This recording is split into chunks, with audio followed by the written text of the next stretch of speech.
Tuesday live Q&A, and it's time to get all your questions answered. Any question, no silly question, technical question, whatever type of question you have, this is the time to actually do this. Now, we're recording this, we're saving this so you can watch this in your own time.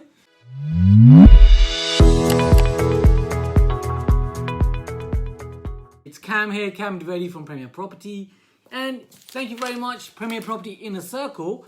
And we have questions that are coming throughout the week and today, all different types of questions from you, from our team here. And what I'm going to do is I'm going to go through these. I've actually got 1, 2, 3, 4, 5, 6, 7, 8, 9, 10 questions. And I'm going to just straightforward jump into these right now. And we're going to do it off the cuff. So, let's see how this works out. I'm just going to share with you what we do at Premier Property. First question comes in from Powell. Powell is saying, Powell, one of our members in the Premier Property Inner Circle, is saying, I'm just going to read it out quickly. Buying a property from auction with a tenant with intention to add value. What's the best way to deal with the tenant? I.e. remove them from there or keep them for a successful bid. Now, Powell, we love properties where you already have tenants in there because it can be one way that you secure the deal.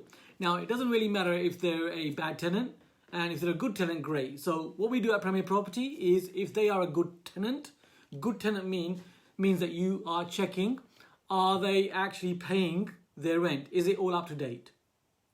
If that's the case, and also if there's a tenancy agreement in place, we're happy with this at Premier Property.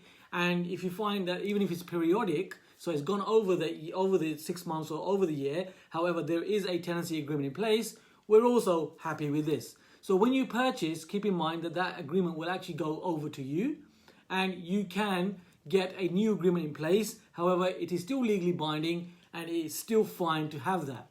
So if you've got a tenant doing all of this and adhering to all the rules, then that's absolutely fine. You just found yourself a tenant without any voids. So that's brilliant. Now, more of the case that happens at auctions, and it happens for properties where landlords are selling off, is that you will find there's a tenant in there who isn't paying the rent. Now, in this situation, there's two camps really that these can fall within. So the first one's really easy, right under your nose, but many people don't know about it, and that is that the previous landlord hasn't really been communicating with the tenant. Sometimes there's a letting agent involved, and they haven't been communicating with the tenant. So what we do is that you actually meet with the tenant, you have a conversation with the tenant, whether it's a phone call conversation or a physical meeting. And you literally find out from that tenant, why are they in arrears, or why have they been a problematic tenant? If you heard that on the grapevine, what's the reasons behind it? And you will usually find that the reason that they've been like that is because they haven't been listened to, and there's usually some form of maintenance, minor things usually, which the landlord hasn't taken care of. Things like, one of the favourites that comes up is the boiler constantly breaking down, where the landlord isn't listening, and the tenant's really fed up because they haven't got hot water. Can you imagine not having hot water? So what we do is we go in and say, look, if we make sure that this is adhered to and we make sure that we do the maintenance for the boiler, can you bring the rent into arrears? Can you sign a new tenancy agreement at the point of completion?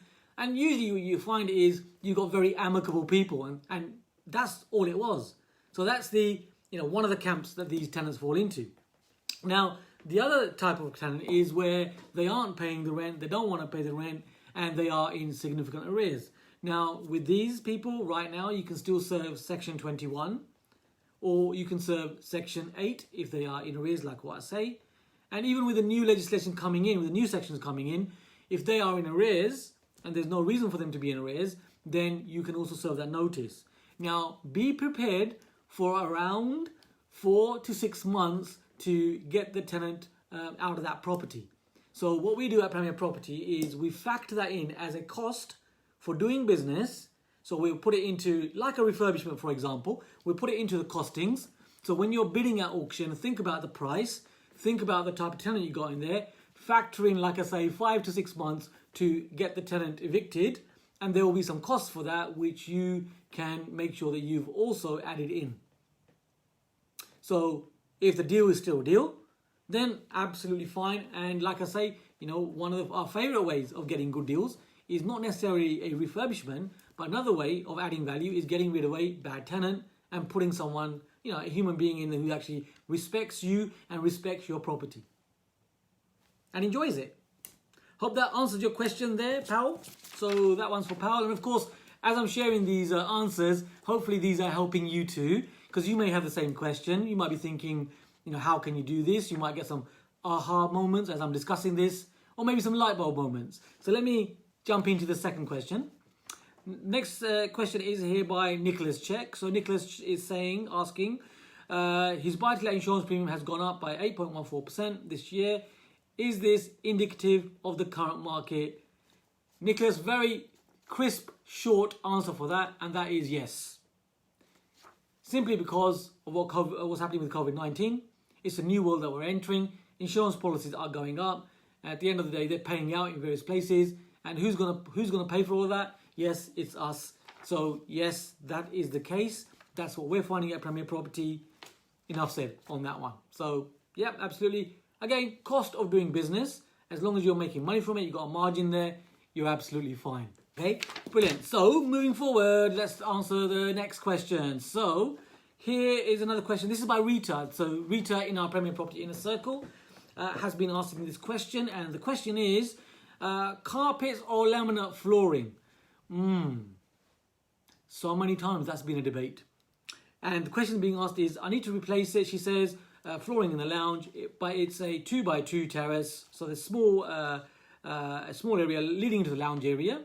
And this means there's a lot of wear and tear on the flooring. The laminate lasts 7 years and needs replacing. What do you think? So wherever you possibly can, think of low maintenance. So at Premier Property, we're always really into having carpets for low maintenance. Because you think about it, very easy to literally pick up a piece of carpet in a room and replace it with another piece of carpet. Very quick, very easy, and the place is completely refreshed. And you'll find that you'll do it at a real budget. Now, it does depend on your area. So if your area, your clientele is accustomed to wood flooring, usually rather than laminate flooring, then that might be something that you got to take into account. But the areas that we're buying and holding and renting for Premier Property tend to be buy-to-let areas or HMO areas. And I always advocate going for carpet. The tenants might like carpet or they might not like carpet, but the way that you do this makes all the difference. So it's about the type of carpet you put in, type of carpet that feels good, looks great, and also is low maintenance, which means that you can do this in a very cost-effective way and make your life easier while your tenant enjoys the property. So I would urge you to think about carpet, and that's our preferred method. Great question, Ria, and a very common question actually, and a well-asked question by a lot of people. So thank you for that, really appreciate that one. And I know you've helped a lot of people here with a lot of value with that one. So thanks there once again, Rita. Now let's move on to the next question. So that's 1, 2, 3. Now on to question number 3. So question 3 comes from our very own Jane Watson in our Premier Property Inner Circle. Now, if you're watching this and you're thinking, what is this Premier Property Inner Circle? So this is actually recorded. I'm going to be sharing this on YouTube. So if you're watching this on YouTube, brilliant, you're welcome. Premier Property Inner Circle is our private mentorship program. That's all I'm going to say for now. Where we've got some really good people that are really on it. People like you moving forward in property. So please enjoy these questions and the answers. So Jane Watson, how does a let to buy mortgage product work? Interesting. So a let to buy mortgage product. So of course I can't give you financial advice, but as you know, we're taking on a number of finance products like this. So when I've personally done one of these, it's actually been on a residential property. So this is basically in a nutshell, what you're telling the lender, what we told the lender, is that we're living in this property. However, we're going to buy something else for our residents, which is what we did.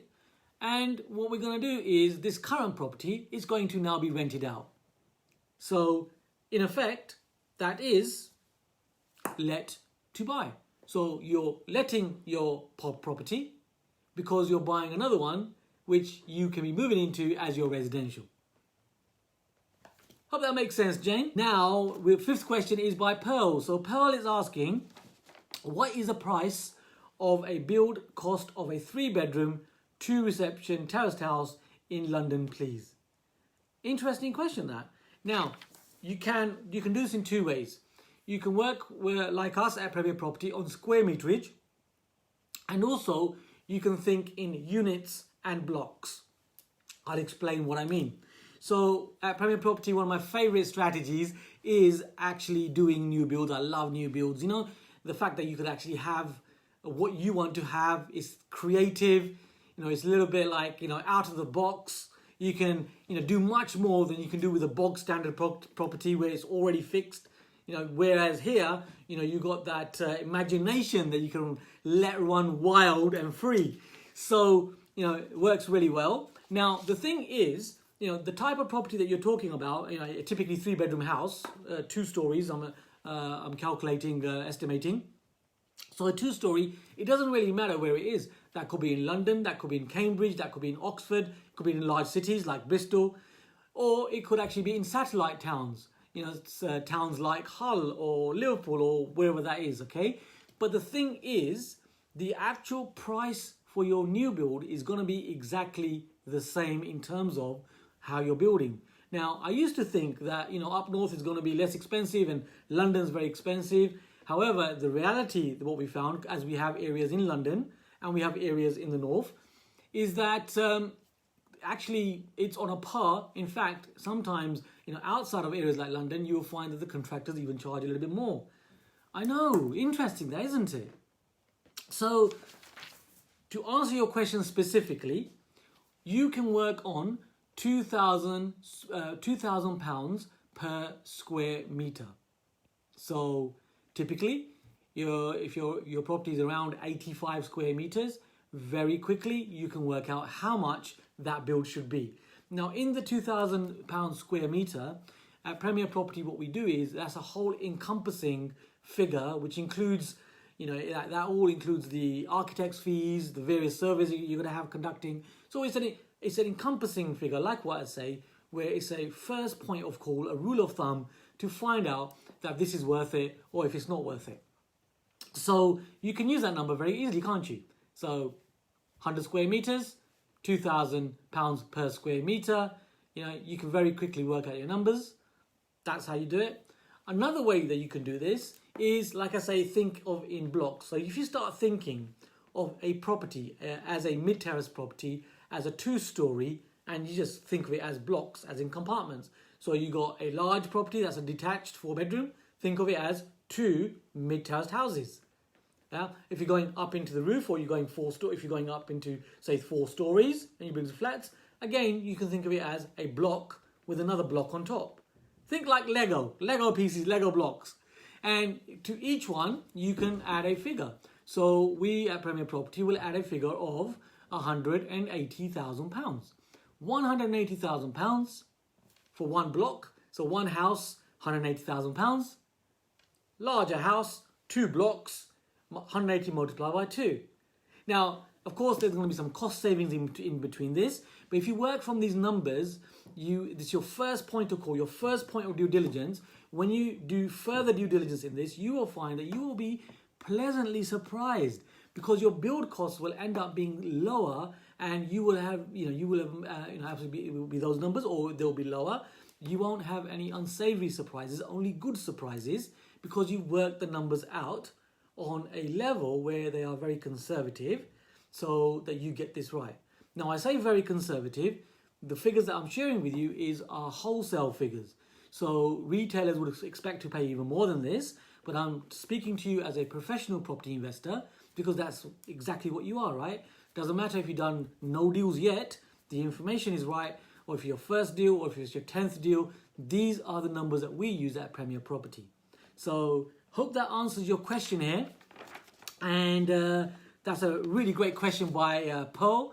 And we're halfway through the questions. That's the 5th question that I'm answering right now. So Feng is asking, let me read it out.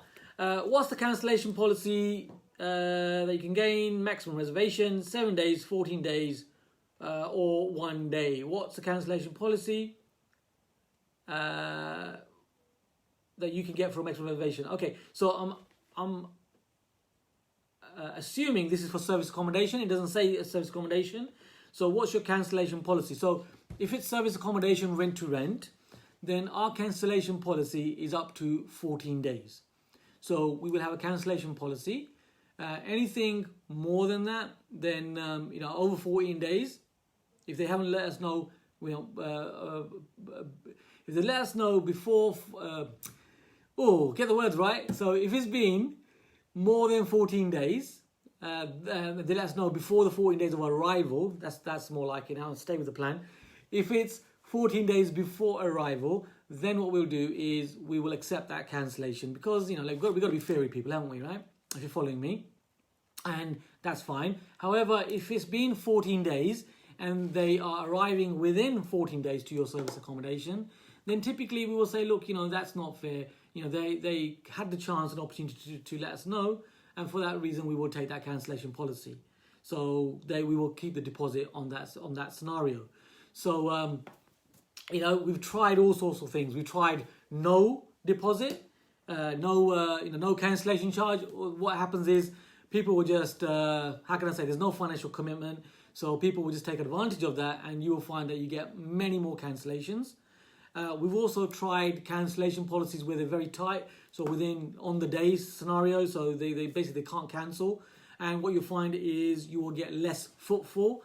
The pivotal point where it works really well, the optimum point I should say, the optimum point is the 14 days. So that's where we are with that one. Feng, I hope that helps you with that specific question, and the specific answer, 14 days, tried and tested. And we've been trying and testing this in service accommodation for over 5.5 years now. And the half is important, yes. 5.5 years. So I hope that answers your question on that one, Feng. So feel free to keep typing in questions over the week, and I will be answering this on Tuesday afternoon, like I'm doing right now. So moving forward together, let's move forward to the next question. Next up, we have a question from Adam Wu. So Adam Wu, a very experienced investor in our Premier Property Inner Circle. Question being asked is, do you know if the SIC Code 68209, which is for other lettings and operating on own leasehold real estate, affects mortgage lenders in offering buy-to-let mortgages for SPVs? With both 68100 SIC and 68209 SIC. So let's clarify this. And also adding to this question is also for, is such SPVs meant to do other letting and operating of or other lettings and operating of own or leasehold real estate 68209? So let's clarify the question. What are you talking about, Kam? All these numbers going on. So you may or may not be aware of SIC codes, SIC codes. So SIC codes, just for clarity, are codes that you need for a company that you've created. So when you register your company, HMRC will ask you, what type of business is this company creating? And for this, there are a number of different codes, and these are known as the SIC codes or SIC codes. So standard industry classification codes. And in property, there are a number of codes that you can use. So answering your question directly, Adam, you can have up to 4 SIC codes in your company. However, typically you're only really going to be doing one service really in that company. It's usually the case for most people. Exactly what we do at Premier Property. We focus. So chances are that your company is really doing one thing most of the time. The majority of your service is one type. So if this is the case, then that's absolutely fine. You can have up to the 4, like what I say, and you literally point out the key one that is the right one for you when you are getting mortgages. This is what we do. Can't give you financial advice, but this is what we do at Premier Property. So we will use the key SIC code, and you provide that to the lender, and that is usually absolutely fine, which it shows that you are actually buying and retaining property, or you are trading property. So they are one of the 2 SIC codes that you will require. So one of them is fine, as I mentioned. Now, if you're in the business where your business is growing, and you find that you are offering more than one service and it's becoming to the point where it's 50-50, or the smaller business, if you like, where you have the SIC code, is actually getting larger, the business is getting larger, and you're doing more of it, and in fact it takes over your initial current business that you had, well then what we do at Premier Property is we create a new company, and we will use that SIC code in the new company specifically for that service. Now, again, I'm not going to give you tax advice. However, you want to be doing this as quickly as possible, because HMRC will be also aware of, is there any capital gains that you created while you was conducting that business and growing that business. So you really want to split that into another company very early on, quickly as you possibly can, when there isn't any uplift in your business, there isn't any equity created in your business, if I'm making sense here. So, it's fine to have a couple of companies. I mean, right now at Premier Property, we have 11 companies. That's not to impress you. That's really to impress upon you, that you can get clarity. So we don't collect companies, but it just happens that every time we're doing a joint venture or every time we create another type of company, what we find is I do exactly what I've just shared with you. So we make sure that it's separated quickly, or we start a new company very quickly where, there isn't that uplift in value of that company, so that there isn't any extra tax to pay on capital gains. So hopefully, Adam, I've answered your question, and I've added another answer on top of the answer on top of the answer. But you know me very well, so this is how it works. So, brilliant question. Hope that answers your question. If you're watching this on YouTube, and absolutely, you know that you can subscribe. The subscribe button is right here. Just click on the subscribe button. And also what you can do is, there's that bell icon, so it will notify you of new videos that are coming along right now. So right now, this is coming to you from a Facebook Live in our Premier Property Inner Circle. Yes, Rowan, I like your style. And this is what we're doing. So, click, subscribe. I've got more questions I'm going to answer now. And click on the bell icon. The next question is being asked by Vishal Dovedi, who is also a property investor, of course, right? So the question being asked is, what's the best cash flow strategies coming out of lockdown with opportunities?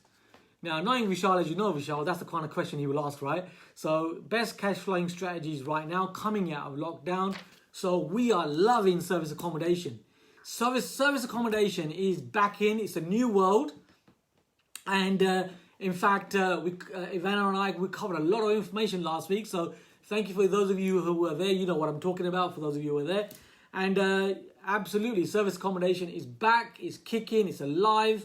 And it's a new world. And right now, the opportunities are available. Fastest cash strategy that I know that we do at Premier Property. Like I say, we've been working on it for the last 5.5 years. And we're into service accommodation. Big, fast cash strategy working now. Yeah, now. Right this second. It's working. So that's a good one. And my other most favorite strategy, which I love, which I'm sharing with you right now, is sourcing properties. So cash finding properties, because there's so many people out there who aspire to be like you, property investors, but they just ain't got the time. They've got the money, they ain't got the time, or even worse, they have the time, but they think they can't do it when they can.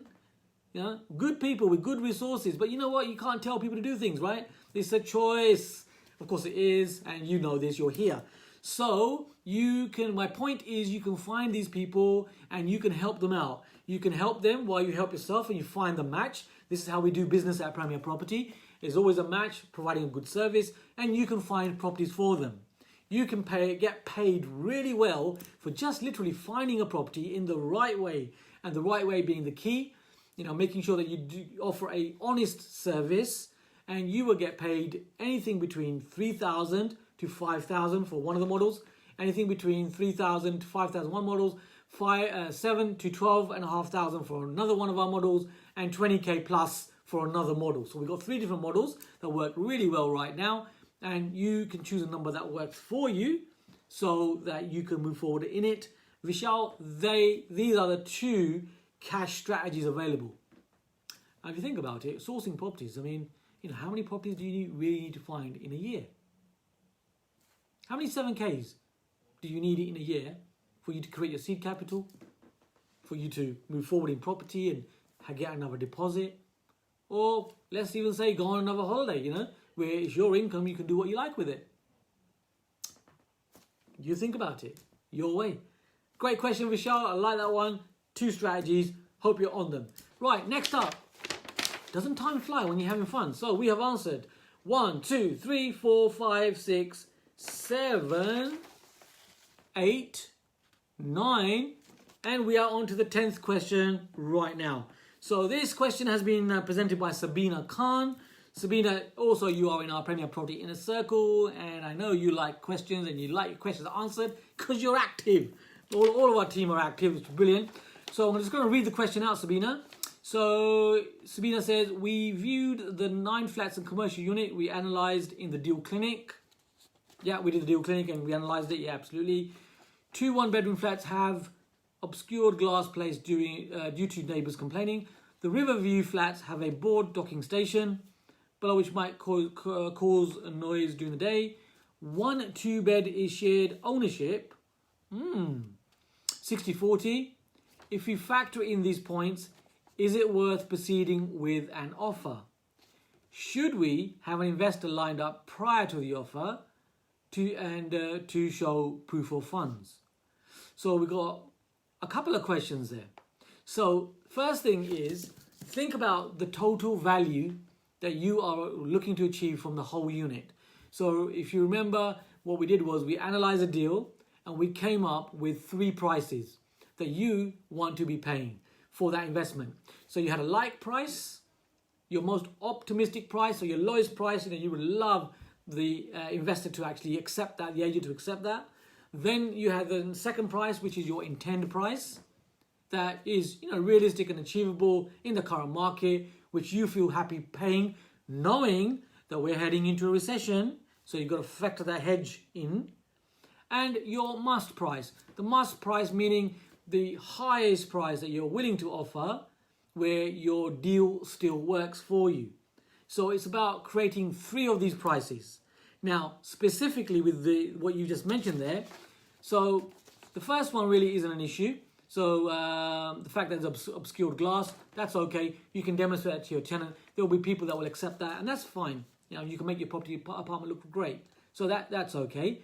The noise and scenario, yeah, again, that one can be mitigated. So yeah, it might be slightly noisy, but you can point that out and so on. So what I would do there is I would put a slightly more reduction on that price point that you are willing to offer because of these scenarios. So with the glass, you could reduce that price. I wouldn't reduce it too much with the fact that it's a obscure glass because it's still an apartment. You work your numbers out, but factor in another couple of % discount on top of that because of the glass.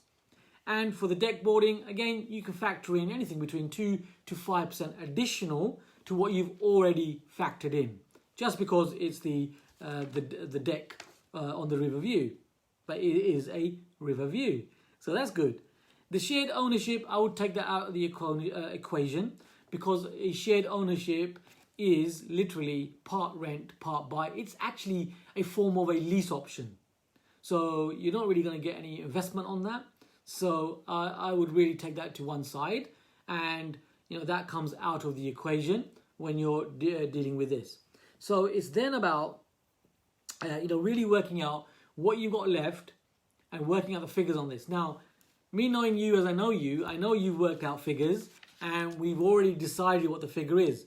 Now, you're knowing you as like I say, know you, your key challenge isn't that you know what your like, intend and must is. The key challenge is putting that offer forward to the estate agent where you think it's a low offer and they're asking for much more money. So if this is you and this is, you're in this situation where, the seller is asking for a large amount of money, you want to make a lower offer, well, you know what? You've worked this out. You've made it tangible. You're not those people that are just willing, just wishing or just saying, oh, it's going to be a 40% discount or a 50% discount. Then just a figure that's just throwing in the air. What you have done is you have practically analysed the deal correctly.